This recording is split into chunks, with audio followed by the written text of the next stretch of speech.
Um, okay, moving on to Larry Wooten. Greetings, and thank you, Larry, for the Off-White House stickers again, especially for overdoing it on the Off-White House stickers.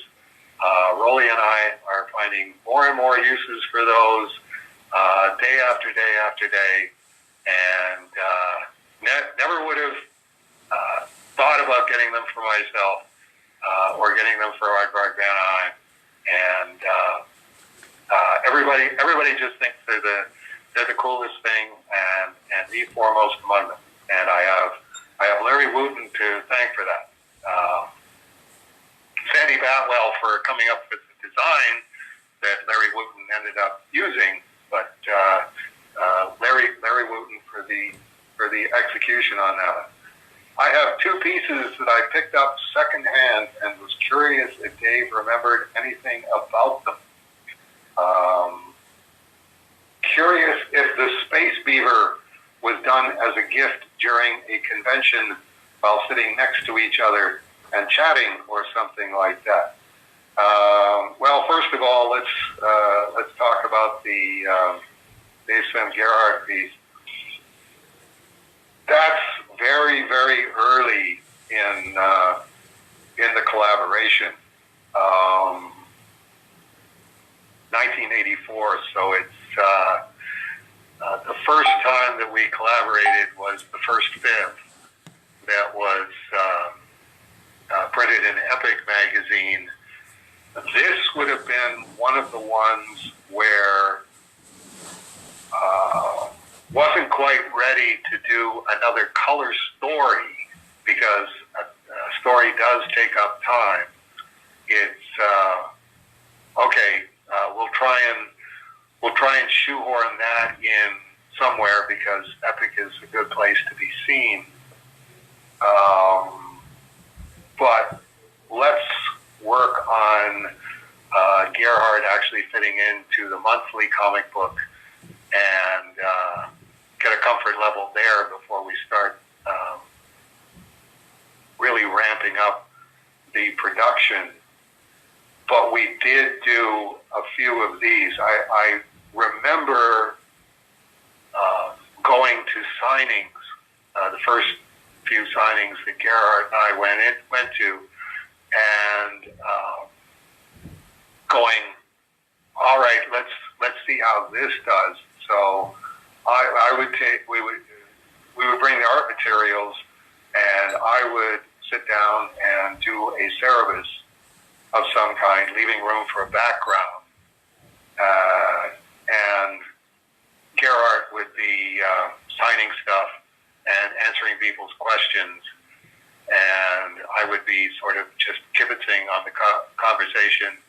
And then it would go the other way. Once I had finished pencil and inking the Cerebus, then that went to Gerhardt, and I would be answering the questions and signing the comic books while Gerhardt put the background in and watercolored it with the Dr. Martin dyes.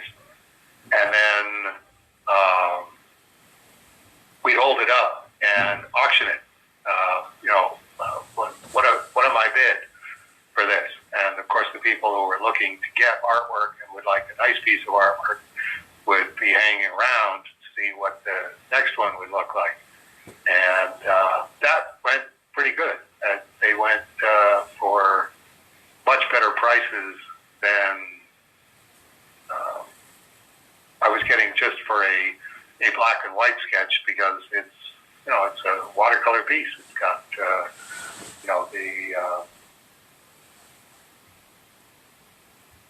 it's fully inked and it's in color, and that's something that art fans are very, very fond of.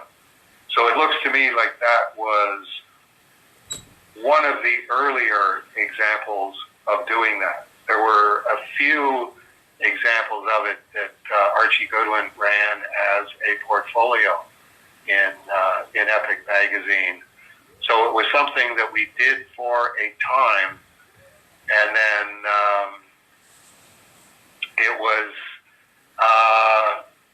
they go for more money, but black and white is faster to do, so we're probably better off just sticking with the black and white because we can get more black and white ones done in the space of time that it takes to do one of these color ones. It's we had a you have a mental taximeter of how long it's taking you to do this and how much you're going to need to charge to validate how much time you're putting in on this. And this was a brand new taximeter, so it was, well, okay, let's do this, and then it's I think we're going to get more dollars per mile for a black and white foreground and black and white background, just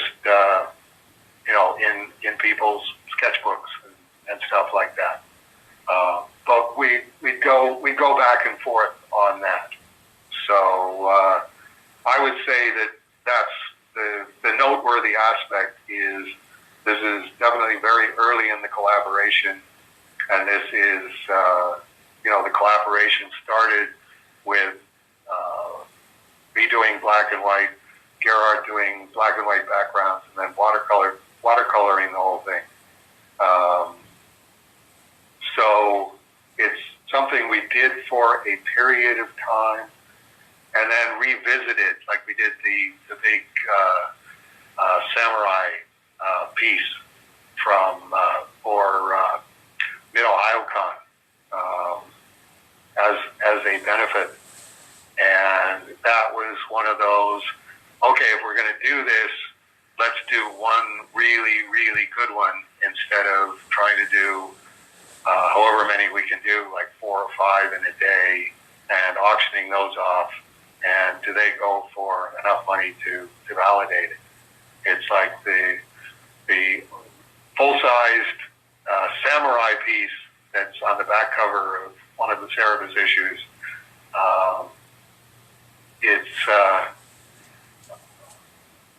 It's a good size. It's definitely, samurai stuff is hot. It's got a dragon on it that Gerard did. It's watercolored, and Gerard actually framed it at the convention, and it went for, I think, like $600, which is a lot of money at that time. It was that's a good contribution to the March of Dimes charity, and it's a good price for a Dave Simon Gerard collaboration. That would be a major steal at this point, but that's the difference that the 30 years will make. Right. I mean, was that piece also in the Epic portfolio? I know there's a Cerebus as a Samurai in the Epic portfolio, but I don't know if it's that particular piece. No. This was one that was only on the back cover, and I think it was an art dealer in Ohio, who I won't name, who bought it, and it's, as far as I know, it's still in his collection. Once an art dealer gets something in his collection and decides to hang on to it, if he's any kind of a competent art dealer, and this guy is a very competent art dealer, you'll have to pry it out of his cold dead hands.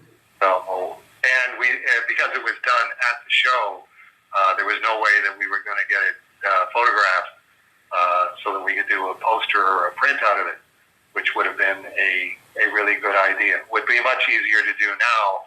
Then we'd have to send it to a color separator overnight or something to get the separations done. So if copies are ever done of that, it'll be way, way, way up ahead. It was a really nice piece. I was very, very, very happy with the way it came out, and Gerard was very happy with the way that it came out. And I am still using the Cerebus hates this PR crap.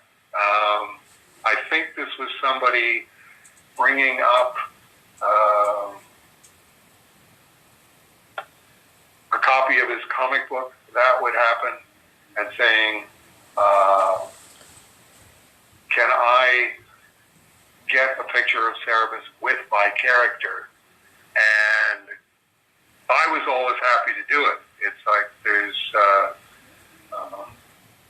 a great challenge as a cartoonist to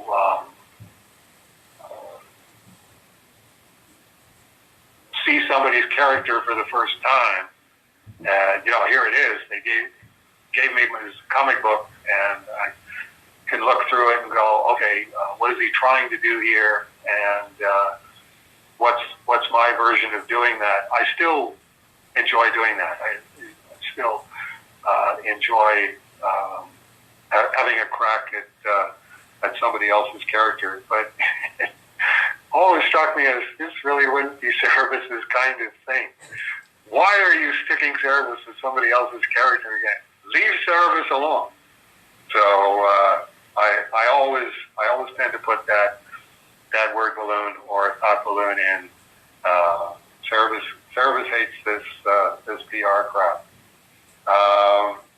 It looks about 1984, 85. So no, it doesn't ring a bell in terms of do I remember sitting next to this guy. I can't rule that out, that I was sitting next to the guy. But I think it was a situation where he said, I would like a sketch of Cerebus with my character. What would you charge for that? And by that point, it was, you tell me how much you want to spend, and that's how good the picture is going to be. So this looks to be about probably a $25, $30 sketch from the time period. And it was still at the time when you could pretty much read my signature, which is definitely not true anymore.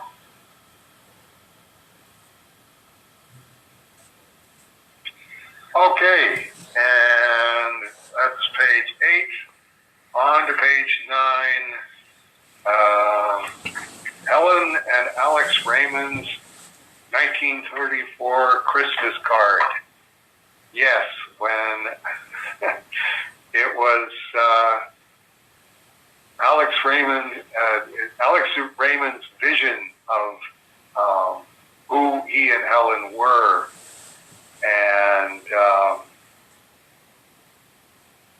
and definitely that they were both very, very good Catholics, and they were both in this together. Dale Arden dressed as Flash Gordon, which is, wouldn't want to go there, either at the time or currently, but obviously it was something that Alex Raymond thought had a certain charm to it, and it's a gorgeous piece.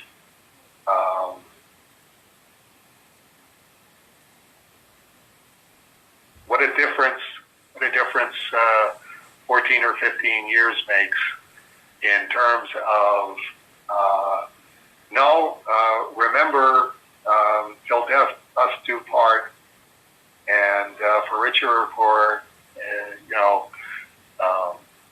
in good health and bad, et cetera, et cetera, et cetera. And when you actually meant that at the upper level of your thinking, you think you've gotten more sophisticated, but you've just lost sight of your priorities. I hate to say, but I think in Alex Raymond's case, that would be the case.